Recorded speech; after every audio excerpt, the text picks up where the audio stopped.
My name is Camille Hart, and this house was all I had left of my father, until my stepmother tried to turn me into her maid. But months later, standing on this very porch in the dead of winter, I finally watched officers escort Jen and her daughter out, both screaming, mascara running, dragging their designer bags behind them. I didn't say a word. I just held the deed in one hand and locked the door behind them with the other. Where are you watching from? Drop it in the comments, I really want to know. And if you've ever been betrayed by someone who's supposed to protect your home, this story is for you. Now let me take you back to the night everything changed. It was Christmas Eve, and our house in Westchester, Ohio, was glowing with candles, fake fir garlands, and gold-ribbon presents that weren't addressed to me. Not one. Jen, my father's second wife, had transformed the house into something out of a holiday commercial. All twinkle lights and perfectly color-coordinated nonsense. But behind the sparkle was something sour. And tonight, it finally surfaced. They sat at the long mahogany table in the dining room my father built. Yes, built, with his own hands, laughing too loud, sipping wine Jen pretended to know how to pronounce. Her daughter, Alex, perched at the far end like she was queen of something. I wasn't seated. I wasn't even expected. I hovered in the kitchen doorway, still in my coat, still unsure why I'd been told to dress up. Jen called out like she was hosting a game show. "Camille, honey, come in here, we have something special for you." I hesitated. My gut twisted. But I stepped into the room anyway. And that's when she handed me the pin. It was bright red, shiny, and cheap-looking, with one word on it in gaudy letters. Housekeeper. Before I could even react, Alex burst out laughing, doubling over like she'd just heard the best joke of her life. "Oh my God," she wheezed. "Put it on, Cam, it's perfect. You do clean more than you talk." Jen smirked like she'd done me a favor. "Well, you're always fussing around the place. I thought we'd make it official." I looked at the table. There were 11 chairs, every one of them taken. Every one, except one, mine. My hands shook. Not from rage, not yet, but from humiliation so raw I thought I'd choke on it. My voice caught in my throat, but when I opened my mouth, it came out stronger than I expected. "This house is mine." The laughter died. "I don't care how many games you two play or how many chairs you fill with your fake friends and fake families," I continued. "My dad left this house to me. You're living here because I let you, and after tonight, I won't." Silence. Thick enough to drown in. Alex blinked like I'd just spoken a different language. Jen didn't blink at all. She set her wineglass down perfectly, like a reflex, and leaned back in her chair. She gave me that icy, too smooth smile, the kind of smile that makes your skin itch. "Not happening, sweetheart." And with that, she picked up her fork and sliced into the roast like I hadn't just dropped a grenade on her place setting. No one said anything. No one moved. I turned and walked back into the kitchen, heart pounding in my ears. The pin still burned in my palm. My chair, my father's chair, was empty. But not for long. That night didn't just humiliate me, it woke something I'd buried deep. My dignity. And this time, I wasn't going to let anyone sit in my place again. The next morning, the holiday light felt wrong, too soft, too pretty for how I felt.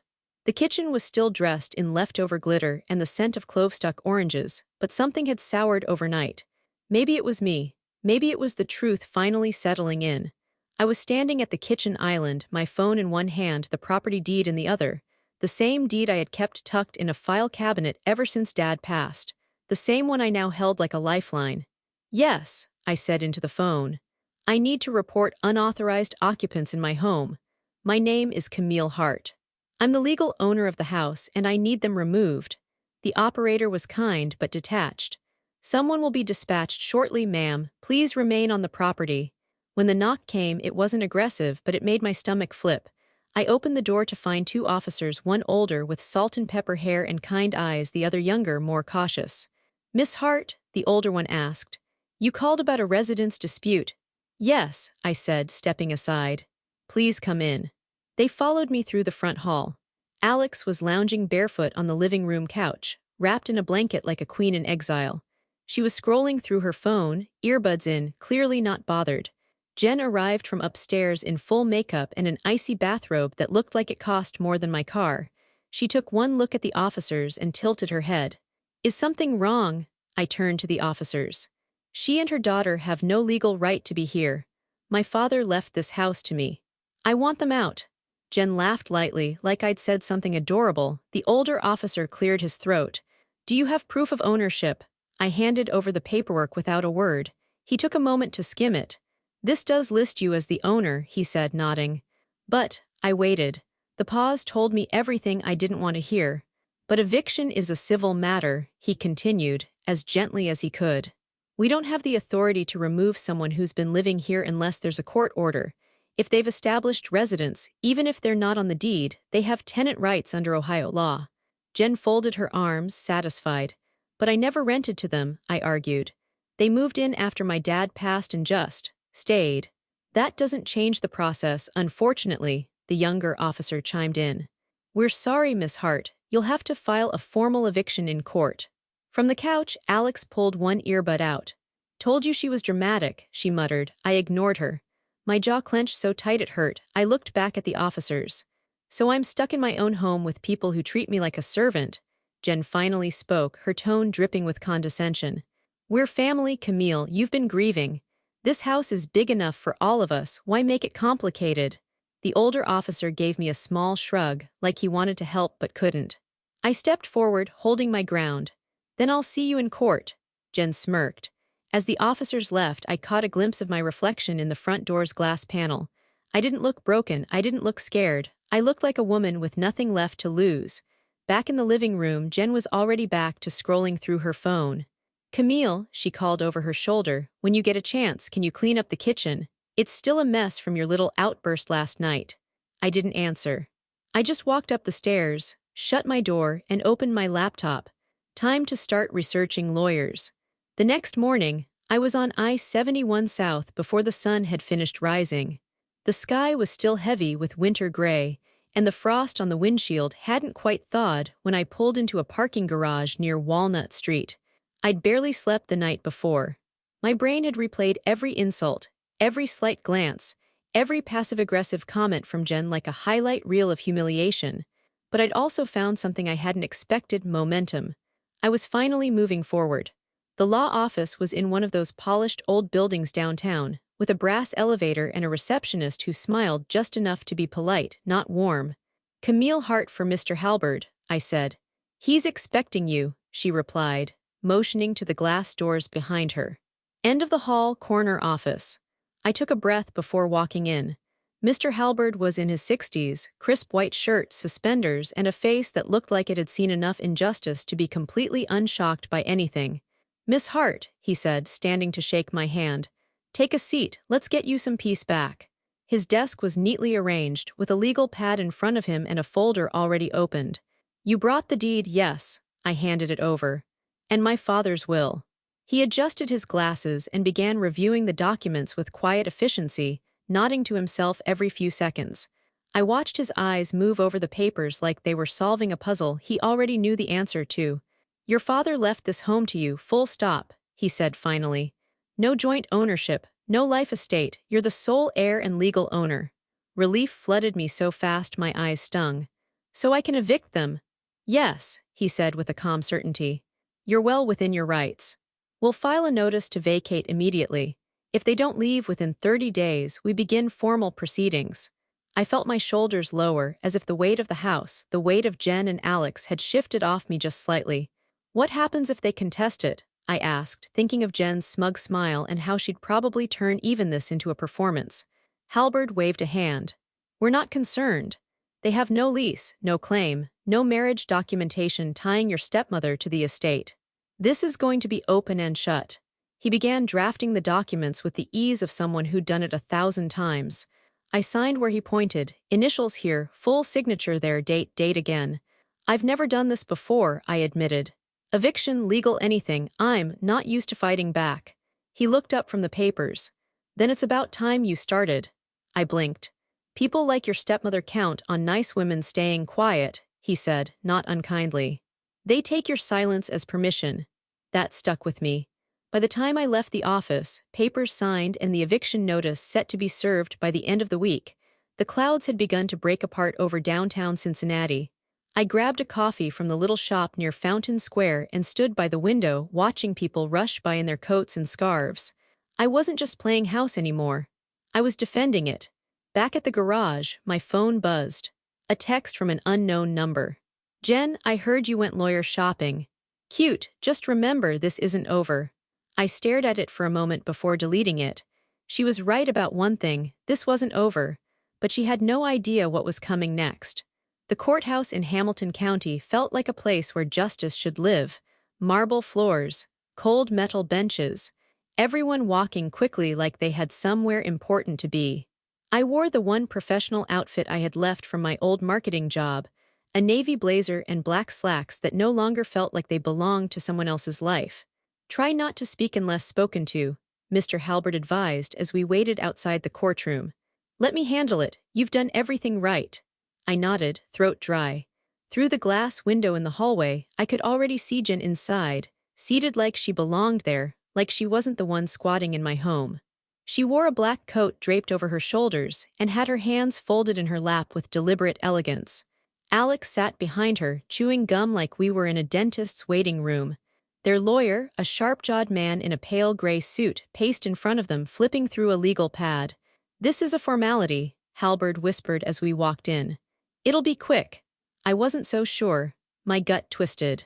The bailiff called the case number, and the judge, an older man with a poker face that made it impossible to tell if he was awake or just bored, motioned for the hearing to begin. Halbert stepped forward confidently. Your Honor, my client, Miss Camille Hart, is the sole legal owner of the residence in question, as indicated by the deed submitted to the court. She has issued a 30-day notice to vacate to both occupants, who are not listed on any lease, have no ownership claim, and have refused to leave the premises. He laid the documents neatly on the desk. I watched the judge flip through them with a slow, unreadable rhythm. Miss Hart inherited the property after her father's death, Halbert continued. There is no dispute of her ownership. We are requesting a court-ordered eviction due to noncompliance. The judge looked up. Noted. Any response from the respondents? Jen's lawyer stood smoothly. Yes, Your Honor. While Miss Hart may have inherited the property, she fails to acknowledge that my client, Jennifer Conway, was legally married to the deceased at the time of his passing. Wait, what? I sat up straighter. That couldn't be true. Halbert leaned toward me, his jaw tightening. The attorney held up a folder. Here is a certified marriage certificate, filed and dated 4 weeks prior to the deceased's passing. In addition, I have residency documentation, driver's license, voter registration, and mail addressed to both Jennifer and her daughter at the residence for over a year. Under Ohio law, that constitutes legal occupancy. The judge took the documents and examined them slowly. His face didn't change. I leaned in to whisper, they weren't married. My dad never, he didn't even propose to her. Halbert whispered back, they need more than a certificate to prove it holds weight. Let's wait. Jen's lawyer continued. Furthermore, my client's daughter, Alexandra Conway, has resided in the home as a dependent for over a year. For all legal intents and purposes, they are co-residents with rights. The judge finally spoke. So, we have an owner seeking to remove legal residents who claim marital and cohabitation rights. He shuffled the documents again. The silence was suffocating. I'm dismissing the eviction request. You'll need to resolve the ownership and residency conflict through probate or civil court if you wish to challenge their status. But for now, they remain. Gavel, bang, just like that, it was over. I didn't move. Halbert said something, tried to argue, but the judge had already stood and walked out. Jen turned in her seat slowly and smiled at me like she'd just won a crown. Alex raised her eyebrows and blew a bubble with her gum. Pop. My body felt frozen. Outside the courtroom, Halbert's face was tight with disbelief. I've never seen a dismissal that fast. They forged that certificate, I whispered. I know it, my dad never even used the word wife. Halbert gave me a sidelong glance. Then we investigate, because if that document is fake, that changes everything. But all I could hear was Jen's voice from earlier, echoing in my mind. Not happening, sweetheart. She wasn't bluffing, not this time. That night, I lay curled into the corner of Jasmine's couch, wrapped in a fleece blanket she brought me from her linen closet, and surrounded by the gentle hum of her apartment's heating unit. Her place always smelled like cinnamon and dryer sheets, comfort in the purest form. I clutched a tissue in one hand, the other gripping the edge of her throw pillow like it might keep me from completely unraveling. How? I whispered, my voice hoarse from crying. How can someone just take everything from me? Jasmine sat beside me quietly, legs tucked underneath her. Her hair was wrapped in a scarf and her reading glasses were still on, though she hadn't looked at her book since I walked through her door 2 hours earlier in a daze. She exhaled slowly. Because some people never expected you to fight back, and when you finally did, they panicked, so they lied. It worked, I choked out. The judge believed them. Jasmine leaned over and gently pulled me against her. Cam, that judge saw a piece of paper, that's it. He didn't see your dad, or what that house meant to you, or how they treat you like some spare fork in the drawer. This isn't the end. But it feels like it is. My voice cracked, shame mixing with grief. I did everything right. The notice, the lawyer, the documents, and she still gets to sit in my living room like she's queen of the castle. And you're acting like this is over just because it didn't go your way the first time, Jasmine said, voice low but steady. You know better than that. I pulled the blanket higher around me, staring at the shadows of her bookshelf cast against the wall. I can't go back there, not like this.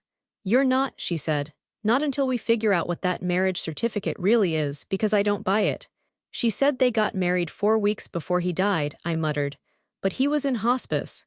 He could barely eat solid food. How would he even make it to a courthouse? Jasmine shifted to face me. Then maybe they didn't. And maybe that's the crack we start with. She walked into the kitchen and came back with 2 mugs of hot tea, one for me, one for her. You've been playing defense since the day your dad died. Maybe it's time to flip the game. I blinked at her. What do you mean? I mean you stop reacting and start digging. You said your Aunt Carol knows all the family history, right? She does, I said slowly. She always called Jen the storm cloud in heels. Jasmine smiled faintly. That's promising. What else does she know? Because if there was no real marriage, or if something shady happened with that certificate, there might be a way to unravel all of this. I sipped the tea, too hot, but I didn't care, it steadied me. I haven't talked to Carol in months, she kind of disappeared after the funeral. Call her. I don't even know what I'd say. Start with the truth, Jasmine said. That you're ready now. The clock on her wall ticked softly, the minutes creeping by like the weight on my chest. I glanced down at my phone, no new messages. Jen hadn't gloated. Alex hadn't sent any more snide comments, that somehow felt worse. They didn't think I was a threat anymore. I looked at Jasmine again, her patience, her warmth, the way she always made room for me without hesitation. Her apartment wasn't big, but it felt safe. I don't want to keep dragging you into this, I murmured. She raised an eyebrow. You showed up on my porch with mascara halfway down your face and a folder full of court documents. You think I'm walking away now? I couldn't help the small laugh that bubbled up. It was brittle, but it was real. You're not alone in this, she said. And Jen's smart, but she's not honest, that's her weakness. I stared down into my tea. For the first time since the gavel hit the wood earlier that day, I didn't feel like the floor was crumbling underneath me. It still hurt. God, it hurt. But I wasn't on my knees anymore. I pulled into the driveway like a stranger. The house looked the same wreath on the door, same lights flickering gently in the windows, but something inside me had shifted. I wasn't walking back into my home. I was walking into enemy territory. I'd texted Jen earlier that day. Just one sentence. I'm coming to collect some of my things. Please don't touch my room, she didn't reply. As I stepped inside, warmth hit me like a wall, followed immediately by the scent of greasy takeout. General Tso's from the Chinese place Dad and I used to order from when it rained. Somehow the smell felt insulting now. It was ours. Now it was hers. Oh, look who decided to stop by, Jen called from the kitchen. Her voice had that artificial lightness she used when she wanted to sound unbothered. I didn't respond. Just walked straight toward the stairs, boots echoing on the hardwood I used to mop every Saturday. Hey Camille, Alex's voice floated from the living room. Want us to Venmo you for the egg rolls? Laughter followed, loud and fake. Then the music started. One of those shallow club mixes with bass too heavy for a residential neighborhood. I tried not to react. I had one job to do. Upstairs, my room was mostly untouched. Same comforter, same desk. Same framed picture of Dad and me from the county fair the summer I turned 15. His arms around me, both of us grinning under cotton candy-stained cheeks. I closed the door behind me and leaned against it for a moment, breathing in that faint scent of lavender and old books that hadn't quite faded. Then I packed. Not everything, just what I'd need. 2 suitcases, one for clothes, one for essentials, jewelry box, sketchpad, the worn cardigan that still smelled faintly like Dad's aftershave. I pulled down my favorite photo from the corkboard and tucked it into the front pocket of my bag. I left the rest. I couldn't take everything yet, but I could take myself. Downstairs, someone turned the music louder. I zipped my bag, careful and deliberate. As I pulled it down the hall, the sound of clinking chopsticks and laughter floated up again. When I reached the stairs, Jen's voice rose above the noise. "Are you sure you don't want to grab the broom while you're up there? One last sweep before you go." After? Then Alex chimed in without even turning around. "Don't forget to dust the floor on your way out, Cinderella." I paused at the bottom step. For half a second I considered responding, tearing into them, throwing every name and insult back in their faces. But instead I adjusted the straps on my luggage and walked past them in silence. Nothing I could say would sting more than my calm. As I opened the front door, Jen called out, "Say hi to your lawyer for us." I didn't turn around. Outside, the air was sharp with cold, the sky bruised with early evening. My breath came out in faint clouds as I rolled my bags down the walkway, each bump over the concrete echoing louder than their laughter. I stopped at the end of the drive and looked back once. Upstairs, the light in my bedroom was still on, warm and soft. I pressed my lips together, turned away, and stepped into the night. 3 days after I left the house, I was living out of a guest room in Jasmine's apartment, trying to pretend like my life hadn't been set on fire. The floor around my borrowed bed was a maze of half-zipped luggage, coffee mugs, and legal pads with notes I didn't fully understand. Jasmine kept offering to cook or go out, but mostly I just stared at screens, waiting for something to make sense again. I was halfway through a cup of reheated coffee when my phone buzzed with a number I hadn't seen in months. "Aunt Carol." I hesitated before answering. "Camille," she said brightly, like we'd spoken yesterday. "I've been trying to reach you. Landline's disconnected. When are you getting home, sweetheart?" I stared at the wall. I'm not." "What do you mean? I don't live there anymore." There was silence on the other end, no polite shock, no pleasant cover, just silence that stretched heavy and still. "You don't?" she started. "What happened?" I closed my eyes. "Can you meet me?" 25 minutes later, we were sitting across from each other at a quiet cafe tucked behind the public library, one of those places with mismatched mugs and real whipped cream in the hot chocolate. She'd rushed over in a puffer coat, scarf half-tied, her hair still pinned from a church choir rehearsal. Now she was staring at me like I was someone else's child. "They pushed me out," I said softly, fingers wrapped around the warm mug in front of me. "Jen and Alex, I tried to evict them legally, but they countered with a marriage certificate." Her eyes narrowed. "A what?" "A marriage certificate, dated 4 weeks before he passed, filed and stamped. The judge accepted it, said they were legal residents. My case got dismissed." Carol leaned back slowly. "Oh no, no, no, no, that's not right." I looked up. "You knew they weren't married, right?" Her voice dropped. "Camille, your father never married her. We talked about it constantly. I even asked him once why not, and he said," she paused, shaking her head, "he said he didn't trust her with your inheritance." My breath caught. "He said the house was yours, that was non-negotiable, that woman wasn't to touch it." My heart pounded. "But then how? She must have forged it," Carol said flatly. "Or filed it after he passed." "Camille, your father was barely lucid those last few weeks. There's no way he signed a marriage certificate. No courthouse would have allowed it. They filed it in Warren County," I murmured, thinking back to what Jen's lawyer had said, maybe hoping no one would notice. Carol pushed her chair back like she needed to physically process what she was hearing. "We have to fix this." "I don't know how," I said. "The court believed it. Jen's lawyer had it all printed and sealed. I just stood there and the judge didn't even blink. Then we find out when it was filed. We request the official license. If there's no witness or if the date doesn't line up with hospice records." She was already pulling out her phone. My voice wavered. "Do you really think I can still win this?" She looked at me, her eyes sharper now, fueled by a quiet fury I hadn't seen in her before. "Camille, if there's one thing I know," she said, reaching across the table and squeezing my hand, "it's that your father never gave her that house. And you're not walking away from it." The knot in my chest loosened, just a little. Maybe for the first time since this started, I didn't feel like I was fighting alone. I was back in Mr. Halbert's office by 9 the next morning, coat still damp from the snow, Aunt Carol marching beside me like she was heading into battle. She came armed with a notepad, old hospice records, and 3 different voicemail recordings from my dad during his final weeks, none of which mentioned marriage. Halberd leaned forward as we recounted everything.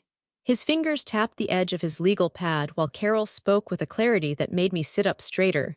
She claims they got married 4 weeks before he died, Carol said. But according to hospice logs, he hadn't left the bed for over a month. He couldn't walk, could barely sign his name. You think he went to the courthouse in that condition? Halberd frowned deeply.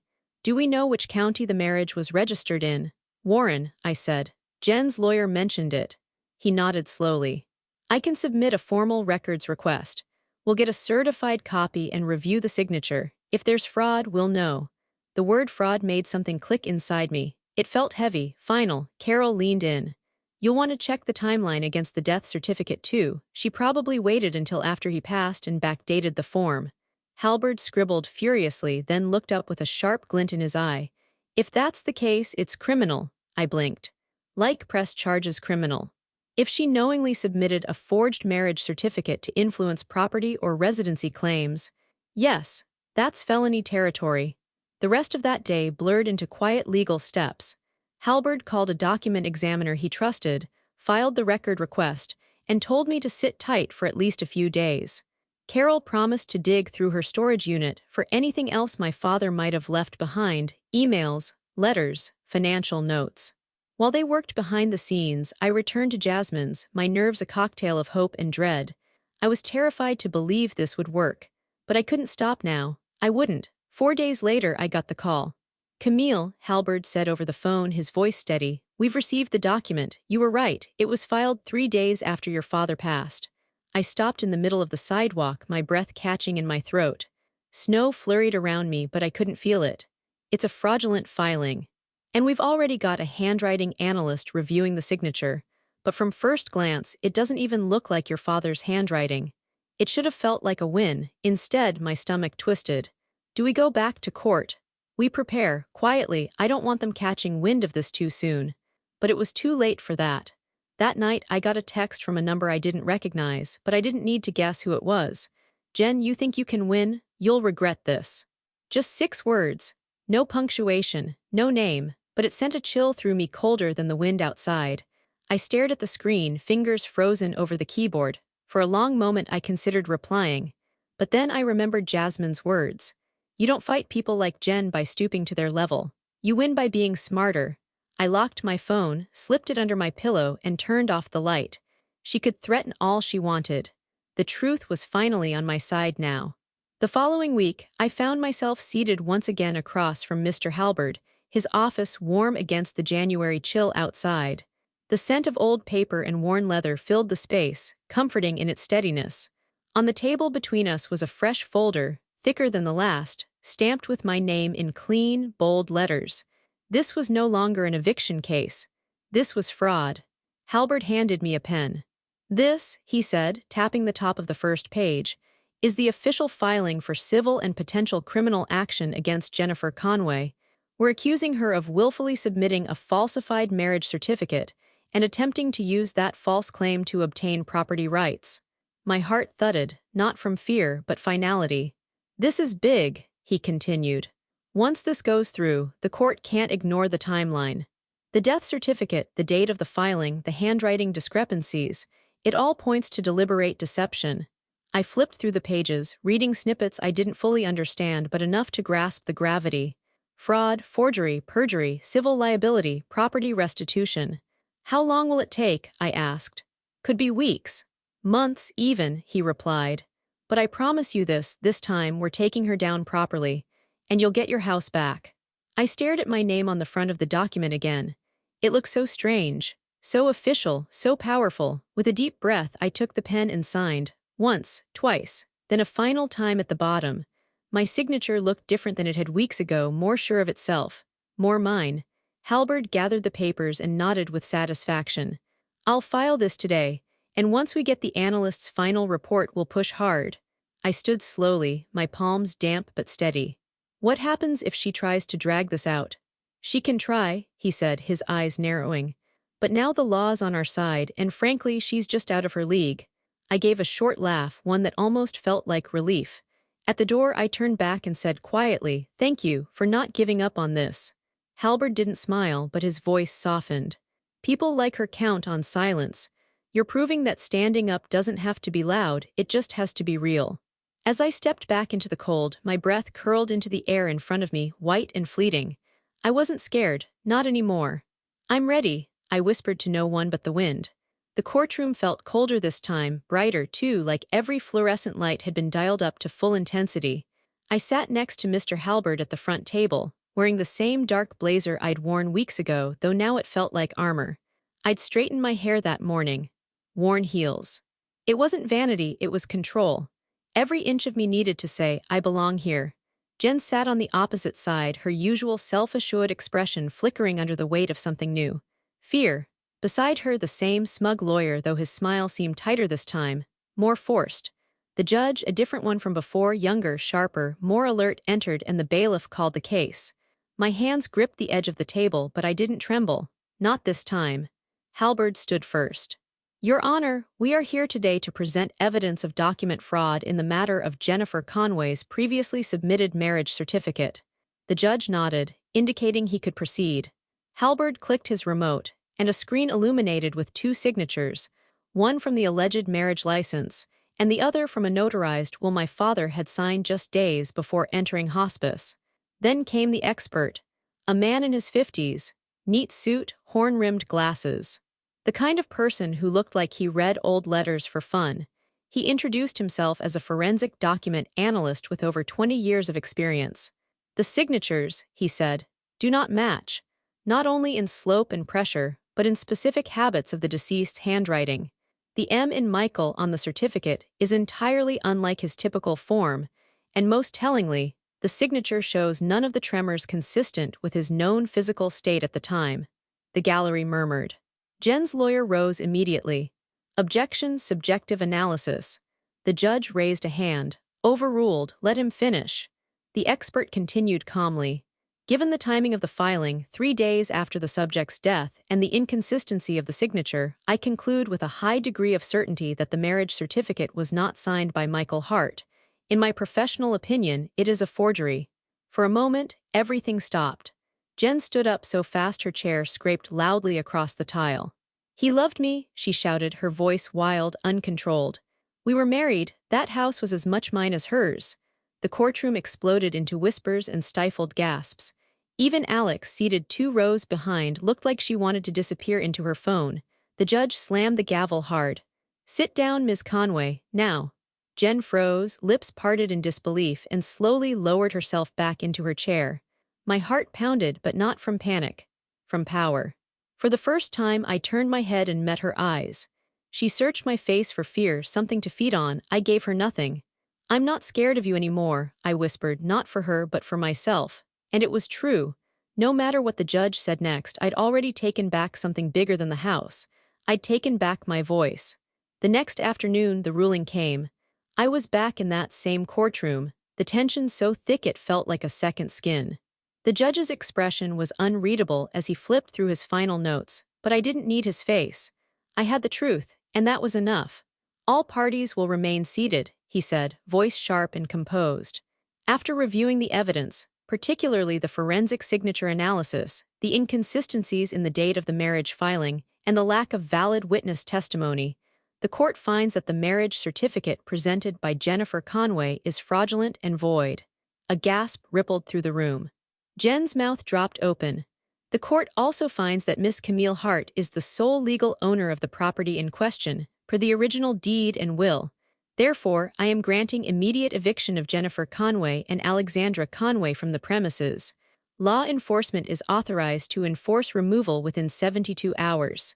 He paused, then dropped the gavel. Court is adjourned. I sat frozen for a moment. It was over, I won. Jen sprang from her chair like she'd been stung, her voice shrill and cracking. You can't do this, you little liar, that house is mine, he loved me. Halberd leaned toward me calmly. Do not respond. But I didn't need to, her unraveling was louder than any words I could say. Alex, Jen snapped, spinning to look for her daughter. Let's go, we are not staying for this parade. Alex, arms folded, looked less furious and more embarrassed. For once, she didn't have anything to say. That Saturday, the front porch of my father's house, the only real home I'd ever known, was blanketed in winter sunlight when the cruiser pulled up. I stood on the walkway with 2 officers, One of them the same man who had visited weeks earlier when I was begging for help and had nothing but a folder of paperwork and a shaking voice. "You ready?" he asked gently. I nodded once. Inside, chaos reigned. Jen was yelling into her phone, pacing between boxes and half-packed bags. Alex sat on the stairs scrolling through Instagram, still in pajama pants. "You can't just throw people out in the cold," Jen shrieked. "This is inhumane. You think you've won, Camille. You think this makes you better than me." I stood in the doorway, watching as the officers stepped in. One of them raised a hand. "Ma'am, you are trespassing now. You've been served an eviction and your time is up." Jen's eyes flicked to me, blazing. "Your father would be ashamed of you." For a split second, something cracked inside me, but it wasn't doubt, it was clarity. I stepped forward slowly, my voice even. "My father is the reason you're leaving. He gave me this house to protect it from people exactly like you." Alex dragged a box toward the door with a dramatic sigh. "This is literally so stupid." Jen huffed, flinging her scarf over her shoulder like she was storming off a movie set. "I'll find another way, just watch me." But I didn't flinch. They stomped down the walkway, carrying their bags like fallen royalty, bitterness clinging to them like smoke. The officer locked the door behind them, then turned to me. "You're clear now. House is yours, ma'am." I stepped onto the porch as the cruiser pulled away, leaving two figures shrinking down the sidewalk. The wind rustled the porch swing slightly, creaking it the way it used to when Dad would sit out here with his coffee. I closed my eyes and inhaled, and for the first time in months, I could finally breathe. This house, my house, was mine again, and I didn't have to fight anymore. 1 week later, the house was quiet in a way I hadn't heard since before Jen moved in. No bass-thumping playlists. No clatter of heels across hardwood. No half-laughed insults echoing down the hall. Just the hum of the heater, the ticking of the old kitchen clock, and the rustle of leaves from the potted plant near the window, Dad's favorite ficus, which I'd rescued from the guest room Jen had once turned into her meditation space. I stood in the living room, barefoot, a soft cotton robe wrapped around me, watering the plants one by one. They looked happier somehow, less drooped, more alive. Or maybe I was just projecting.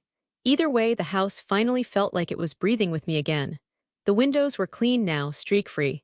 I'd spent 2 hours scrubbing them the day after the eviction, as if wiping away the residue of everything Jen had left behind: fingerprints, dust, tension. Dad's photograph sat on the mantel again, back in its rightful place between the two brass candle holders he'd always insisted were not fancy, just classic. I stared at the picture for a long moment. Him in that denim shirt, sunglasses pushed up in his hair, grinning like he'd just told a joke I was still laughing at. I reached into the cabinet, pulled out a fresh white candle, and placed it gently in the holder. When I struck the match, the tiny flame flickered to life and danced in front of his image. "Thank you," I whispered, my voice barely above a breath, "for protecting me, even after you were gone." Tears welled up, but they didn't fall. This wasn't grief, it was something gentler. A quiet kind of peace. I sat down on the couch with a cup of jasmine tea, curling my legs beneath me and letting the warmth of the mug seep into my hands. The sun poured through the windows, lighting up the hardwood floors and catching on the glass vases, now filled with cut branches and lavender from the backyard. I hadn't noticed before how beautiful the morning light looked in here. Jen had always kept the curtains drawn. I kept them open. Let it in. Let everything in. A soft knock came at the door. I stood and opened it to find Jasmine on the porch, holding a paper bag and a sheepish smile. "I brought scones," she said. "Victory carbs." I laughed and stepped aside. "Get in here." She walked in, eyes scanning the newly peaceful space. "Wow," she said softly. "It really feels like you now." "It is," I said, closing the door behind her. Finally. We sat at the kitchen island, splitting the cranberry orange scones and sipping tea, the candle still flickering quietly in the other room. No raised voices. No pretending. No fighting to belong, just light, warmth, stillness. It wasn't just a house anymore, it was home. It was early October when I finally returned to the cemetery. The trees lining the quiet road into Silverbrook Memorial had already begun to turn, red, gold, and burnt orange, each leaf dancing softly in the breeze like they were celebrating something. I parked under an old elm and stepped out with a bouquet of fresh white lilies tucked under my arm, the same kind Dad used to buy for my mom's birthday every year. I hadn't been back since the funeral. Not because I didn't want to. I just couldn't. Not while Jen still lived in the house. Not while it felt like my grief was something I had to share with a woman who had stolen so much of it. But now it felt right. The air was crisp, the wind gentle but constant, like the world was exhaling. I followed the familiar gravel path to the corner lot under the maple tree, where the grass was trimmed neat and the headstone clean. Michael Hart, beloved Father 1958-2023, still rooting for you. That last line had been my idea. He'd said it often. Whenever I failed a test, got ghosted, or needed to quit a job that made me miserable, he never judged. He just quietly, stubbornly believed in me. I knelt down and replaced the old wilted flowers with my lilies, brushing fallen leaves off the stone as I did. I hope you know, I said softly, you did the right thing by not marrying her. The wind picked up just a little, rustling through the leaves above us. I placed one hand flat on the stone, grounding myself in the weight of it. I know it must have been hard, I continued. But you saw her clearly, even when I didn't, and because of that, because of you, I got the house back. I smiled, not through tears this time, but through something lighter. Jen and Alex, gone, evicted. Judge slammed the gavel so fast I thought she'd pass out. You would have loved it. I stood slowly, brushing off my jeans. I finally stood up for myself, and it felt good. It felt like I was finally living the way you taught me to. Not loud, not cruel, just firm, honest. The wind swept across the hilltop again, tugging at the hem of my coat, brushing hair across my cheek. As I turned to leave, I paused for a final moment, one hand still tucked in my coat pocket. I used to think I had to earn respect by being the quiet one, the polite one, but I get it now. Dignity isn't something you ask for, it's something you claim. I walked back toward the path, heart lighter, step steadier, the leaves crunching beneath my boots like applause underfoot. The house was waiting for me, bright and clean, with tea in the cupboard and sunlight on the floors. But more importantly, I was waiting for me. And for the first time in a long time, I knew exactly who I was walking home to.